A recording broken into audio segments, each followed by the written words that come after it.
sinabi ito? Paano kung may mangyari kay Thea at kay Ashley? Greg, this is serious. Edward's life is in danger. Kung ganon, kailangan natin sila kuha ng condo or apartment. Hindi pwedeng dito sila sa pamamahay natin. I agree with that. May resources naman tayo. Mas practical din na itira sila sa ibang lugar. Love, ba't hindi dito? Kasama tayo. Dito, may tao 24/7. May CCTV. Safe sila dito sa bahay, may gate. Oo nga. Kung may nagbabanta, bakit itatago si Ashley sa isang apartment? Eh dito, mas mababantayan natin sila. Buhay ng pamilya ni Edward ang nakasalalay dito. At ano, gagawin nating safe house tong bahay natin? O extended na nga ang bakasyon nila dito sa pamamahay ko eh. At huwag nating kalimutan, bakit sila nagkakaproblema? In the first place, si Edward ang may gawa nito. Dami na niyang sinayang na tulong natin sa kanila. Dad, alam ko pong galit kayo.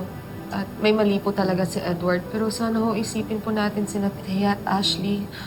Buhay nilang nakasalalay dito. Paulo, please isipin mo naman sila. They need us. Natatakot sila. They need family.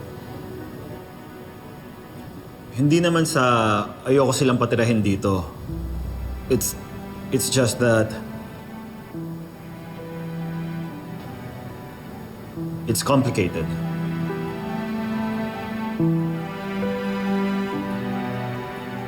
Maybe we can help them in other ways. Oh, please. Hindi ko maintindihan kung bakit kayo nagmamatigas. Kung may mangyari kay Edward.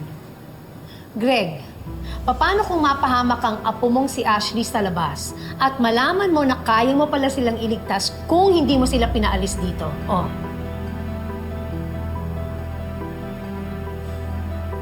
Matatanggap mo ba na yung pride at yung galit mo ang pinili mo kaysa sa buhay nila?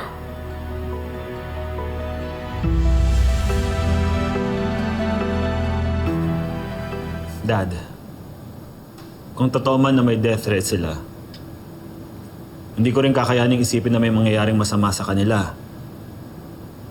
Kay Thea, kay Edward, lalo na po kay Ashley. Dad, Ashley is just a kid. She doesn't deserve to be caught in this. She shouldn't pay for Edward's mistakes. At kung totoo man po na may nagtatangka sa buhay nila, dapat na dito sila.